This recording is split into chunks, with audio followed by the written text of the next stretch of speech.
off to Neverland.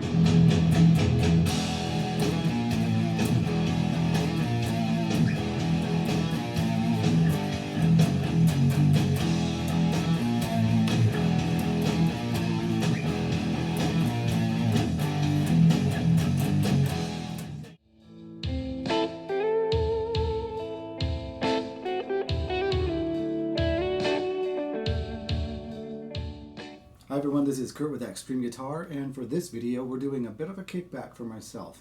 This is one of the first songs that I learned on the electric guitar. Not the first, but one of the first.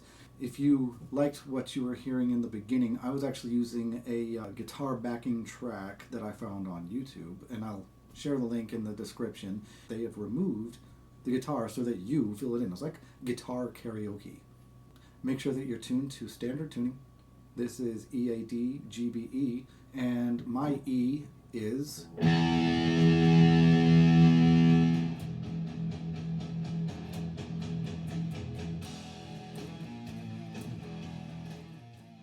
So if you're tuned up and ready to go, we're going to start with that intro. So we're on clean, and the intro is pretty much in E minor. But the way that they are starting it out is the rhythm guitar is going to be down here at the 7th fret. Here, I'm going to start that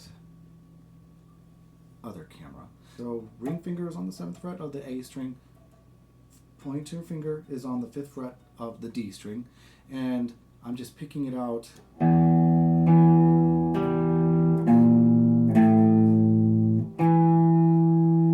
that's what you repeat over and over again in that intro there. So you notice I never take my ring finger away from this 7th fret of the A string. We're just rotating or shifting around everything else while the ring finger stays right there. So again, we're going top E string, and then in order, and then I lift the other fingers up while my ring finger is still ringing, no pun intended, and I go to the 6th fret on the E string, to the 5th fret, and then I hit that ring finger A string again, and then start it over.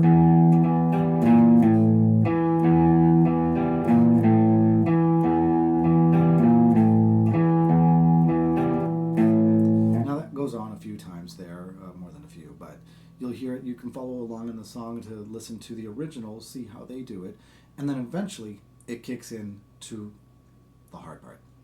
Well, not hard, but fun. The fun part. For this next part here, it's still part of the intro. The intro, the way that it opens up, it starts off with one dubbed rhythm guitar part, just ringing out that power chord E. And then another guitar, which is the one that we mainly are listening for, is doing this little palm mute.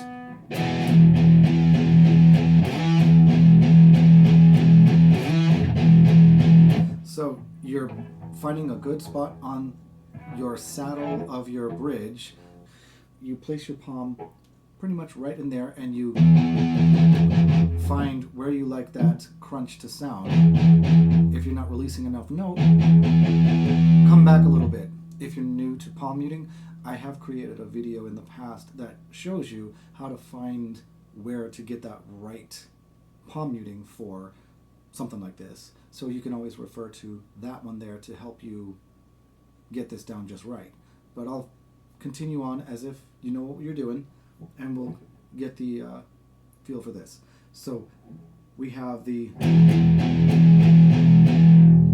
So notice I decided to switch to my middle at this point because I'm going to get that slide in with my ring finger. I like to do it that way.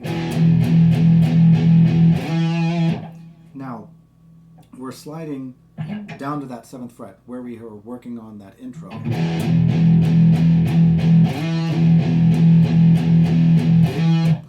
So it actually happens to be seven beats. So it's 1, 2, 3, 4, 5, 6, 7, and then on the 8th we do that slide to the 7th fret. 1, 2, 3, 4, 5, 6, 7. 1, 2, 3, 4, 5, 6, 7.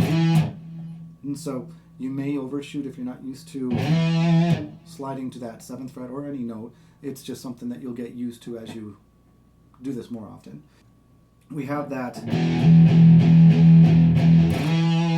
Now notice when I come down in that motion, you don't really see it, but I'm actually kind of quieting the strings and then sliding to that 7th fret. So you may have to do that a few times, just practicing and sliding to that 7th fret. And I'm making mistakes, but you get the idea. You have to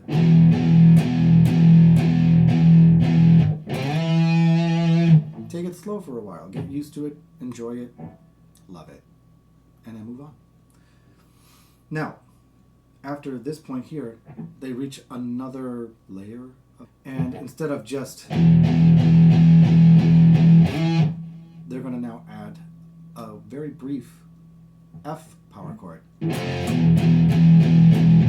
They also do the extra bit in this riff, so it's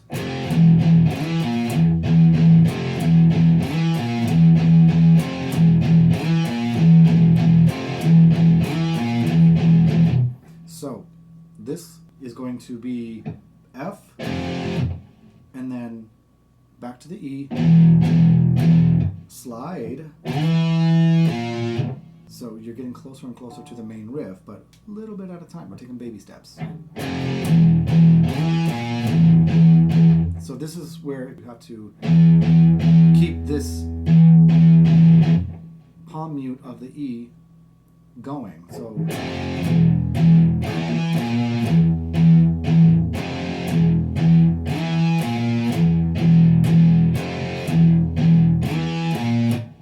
now the other thing is getting used to when you hit that F power chord, you are not muting it, and you come back to the E, mutes, and then slide, back to mutes again. So it's a bit of a puzzle trying to work it out if you're doing this kind of playing for the first time.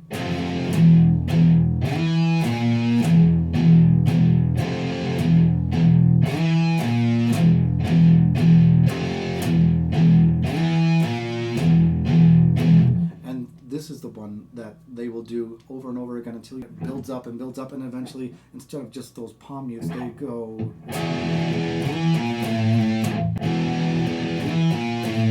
And so that's the fun part for me. And you're allowing that E power chord to ring out. I kind of hit it twice, like that, and then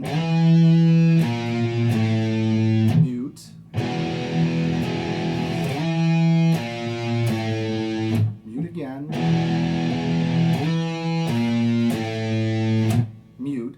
This time we're going to a shuffle of power chords.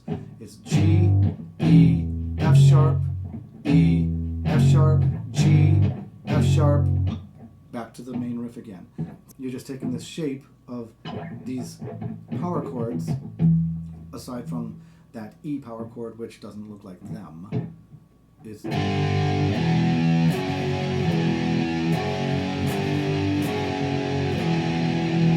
and that's what you're basically doing. If that's easier for you to follow, and then when you get that E power chord again, you just run right back into that main riff. And again, that shuffle of power chords.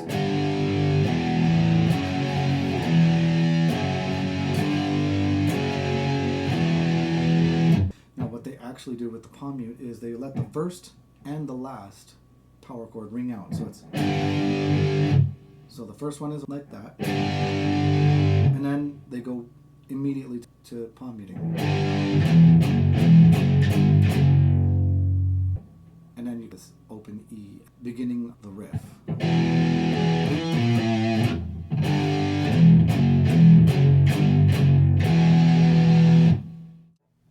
And now we come to the pre-chorus. So this pre-chorus is going to be very much like the intro, where they were working with the This time it's in F sharp. This was in E minor. F sharp, you're going to change it a little bit, so it's not that.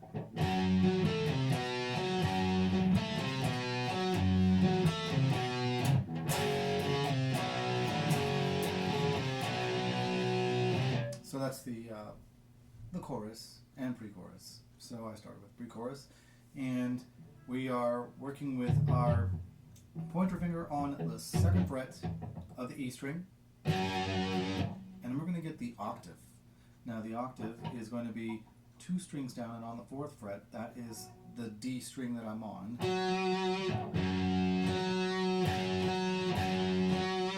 And we're hitting that first note, and then going to the next one, and then we're going again to another string. This one is going to be the G string on the 2nd fret.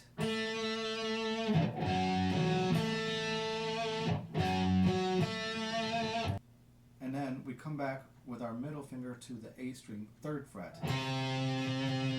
And then step right down to the 2nd fret. And similar to in the intro, when we were doing, and we would come back to that ring finger, we're going to do that here as well, where it's, we're coming back to the ring finger, but it's going to be, as I said before, on the D string 4th fret.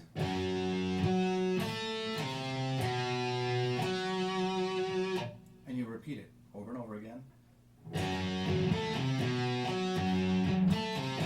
And so the pre-chorus, that's where the words are saying, sleep with one eye open, working on your time, and so now we're going to shift to the power chords. So the power chords are 2nd fret, my pointer finger on that, F sharp, and my ring finger on the 4th fret of the A string. And the way that I play it is I hit it twice,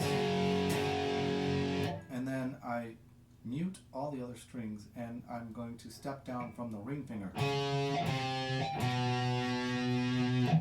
But when I get to the pointer finger, it's actually another power chord. So that's ending on pointer finger 2nd fret of the A string, ring finger on 4th fret of the D string for the power chord, and you'll have to work on muting that top E string. This is an A patterned power chord, and what I do is I have my pointer finger fretting the A string, but just making contact with the E string. I'm not fretting it. Then you get something else entirely. I am just letting my finger just barely touch that E string so that you don't hear it when I'm playing the power chord. You might hear this right now, but when I'm playing the power chord, it blends right in and you don't even notice it.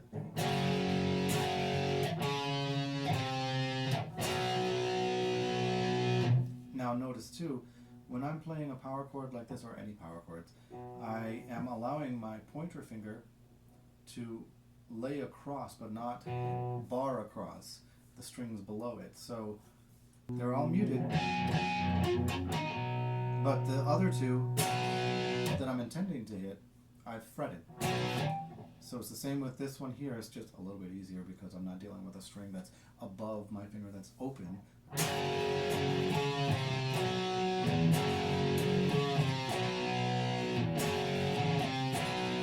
Now after they've run through that a few times, they have this little sit on the E, then they go back to it again,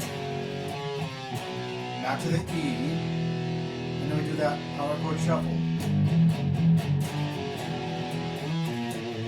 And that's how it works for pre-chorus and chorus, and then back to the original main riff that we all know and love. During the solo, they do much of the same thing. It's just that the order of it is kind of shortened a little bit just to work with the solo itself. And as I said earlier in this video, you can use the backing track that I used from earlier in this video so that you can practice playing the guitar part yourself. So now that you have all of the sections of the song Enter Sandman laid out for you for the rhythm guitar parts, you should be able to dive into the song and have some fun, just like I did. If you liked the video, like and subscribe, and I will see you next time.